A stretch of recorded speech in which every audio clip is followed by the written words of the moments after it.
Hello insiders, it's Nicole aka NR the Insider, and I'm back to chit chat with y'all about some things that have happened these last couple of weeks. Things we should know about, things we should be thinking about, things we should be paying attention to. Come on y'all, we gotta stay woke. Let's get into it. These last few weeks have been all about expression.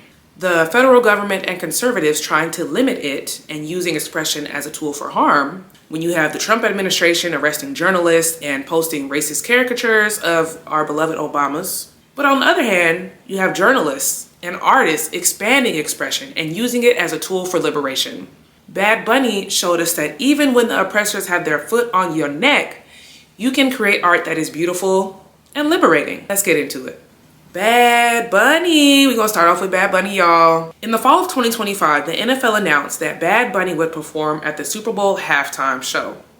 And of course, the MAGAs were mad. They were upset, y'all. They said he was un-American and should go back to Puerto Rico, even though we know Puerto Rico is a part of the United States.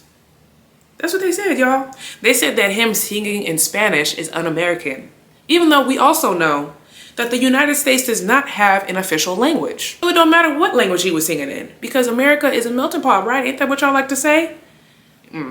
Anyway, they said all kinds of crazy things, crazy, uninformed, unintelligent, racist things. But the NFL stood beside him. And then, you know what happened a couple of months later, if they weren't mad enough?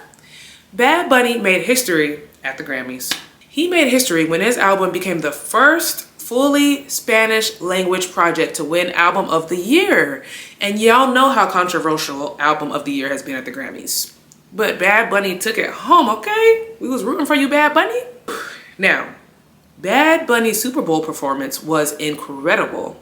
Just like a week after the Grammy. So he'd been on a high. Okay, I'm like, you better go ahead, Bad Bunny. I know you feeling good. His performance was incredible. I don't speak Spanish, but I've studied Puerto Rican history and art, and the symbolism was just jumping through the screen. Like every time you look, you just couldn't turn away because there was just so much Puerto Rican history and culture and symbolism built into every little thing. Not even little, every big thing, let me get it right. From the sugarcane fields, to the light posts, to the flags. I'm not gonna get into all the symbolism because I know y'all have seen the articles and hopefully watched some videos about this, but Bad Bunny and his team did an excellent job. Seeing Bad Bunny on that stage meant so much to me as a Black woman creator because it shows that you can be your full, authentic self at every moment. You can make art that ignites political change and makes people want to dance in the club. Black people, Puerto Ricans, Latinos, we are not new to this. We are true to this, and we are going to keep it going, okay? Now, this incredible performance comes after the White House has been using its voice to do what it does best. Try to further the aims of white supremacy. Yawn. Come harder, White House, come harder. Actually, don't come harder, but you know, we've been there before. On Thursday, February 5th, the president's account on Truth Social posted a video depicting Barack and Michelle Obama as apes. Monkeys, y'all. Like, in 2026, y'all still doing this? The age-old tired trope that they have been using for centuries. The video was blatantly racist, despicable, all of the terrible things. The next day, Friday, February 6th, the White House press secretary said the clip was just an internet meme and said that critics of the post should stop the fake outrage. Like, y'all, they really, you almost have to laugh because it's like, are you trying to convince the American people that depicting Black people as monkeys is not racist? We know what this means. Like, stop it, girl. A meme? No. President Trump was asked to apologize and he said that he did not make a mistake. But then he also claimed that he didn't know that it contained that depiction of the Obamas. So this is my issue. See, I gotta lean in with y'all. As the president of the United States, you're telling me that you don't know what's on your social media accounts? You just letting people post anything and everything? You are the leader of one of the most powerful countries in the world and you don't know what's going on? First of all, we don't believe that. And second of all, if it is true, which is probably not, if it is true, why don't you have more control over your people? You trying to be King Trump and you can't even control what goes on your social media posts? Which one is it, Donnie? Which one? And of course, Trump and the White House face criticism from everywhere you could think of. His own people, his own Republicans did not agree with this post. And not even just the Black ones too. Some of his ride or dies did not agree with this post. How embarrassing for them. Let's just be real. Racism in America is not new, but now we're in a new era, another era of racism, because it just seems to evolve in this country. We can't never just do away with it. We're in an area where the president is trying to normalize racism and dehumanize us. He's been doing this since before he even got into office, when he said President Obama was not a United States citizen. Stop it. And now he's doing it again and again and again. They're just trying to see how far they can push it. And posting this during Black History Month is a clear effort to trigger Black people. He's done everything he can to try to activate us. Sending ICE to murder and violate us, firing Black people from the federal government, rolling back DE&I. But we are a strong people, we are resilient people, and we are not taking the bait. The Obamas are the pinnacle of class and beauty and intelligence and all of the amazing things you could ever think of. They not only represent their people beautifully, but they represent us with courage. Can you imagine what it must have been like to be the first Black people in the White House?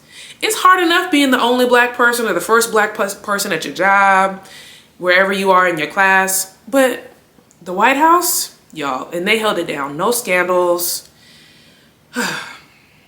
And it's interesting because they have not even spoken on this whole situation publicly, which goes to show you that when people try to knock you off of your pedestal, you cannot let them.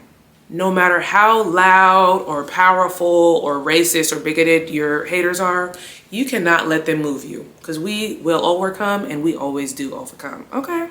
They are just another example of courage and beauty, but we have another one that I want to talk to y'all about today. Don Lemon. Woo, woo, woo, woo. Don Lemon, shout out to you. On January 30th, former CNN host and journalist Don Lemon was arrested while he was in Los Angeles covering the Grammy Awards. Now let me give you a little bit of background. On January 7th, Don Lemon and other journalists entered a Minnesota church to cover protests. Why were the protesters there? To protest ICE. If you have been watching the news, even if you don't watch the news, if you have conversations with people at work, people in the world, you know that ICE is out here terrorizing us. So the protesters were protesting that. Like, hello. So after Don Lemon was arrested, he was placed in a holding room for 12 hours. And he was not even allowed to make a phone call. Fortunately, Don Lemon and a few other journalists were officially charged. There is an ongoing court case, so we're wishing the best to Don Lemon. But you know what I love about this? When Don Lemon was released, you know what he did? He didn't hide anywhere. He didn't lay in the bed and cry all day. Maybe he did for a day, but then he bounced back. I don't know. But you know what Don Lemon did? He continued to exercise his First Amendment rights. They tried to silence him and all journalists who don't agree with the regime. But it only ignited a fire in the hearts of journalists and creators and comedians and artists and activists and everyone who wants to use their voice, as they rightfully should. Because hello, the First Amendment is right there. Expression is alive and well in the United States, despite their best efforts. Bad Bunny's performance, Don Lemon's handling of his arrest, and the Obama's handling of the racist depiction of them shows that expression is alive and well in the United States, despite their best efforts, okay?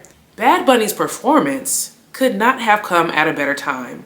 Just when the administration thought that they were winning, we showed them, no. The best is yet to come. Thank you for watching, Insiders. I would love to hear your opinions and thoughts on all of this. Like and subscribe, follow me on Instagram, all of the things, and stay tuned for next week's video.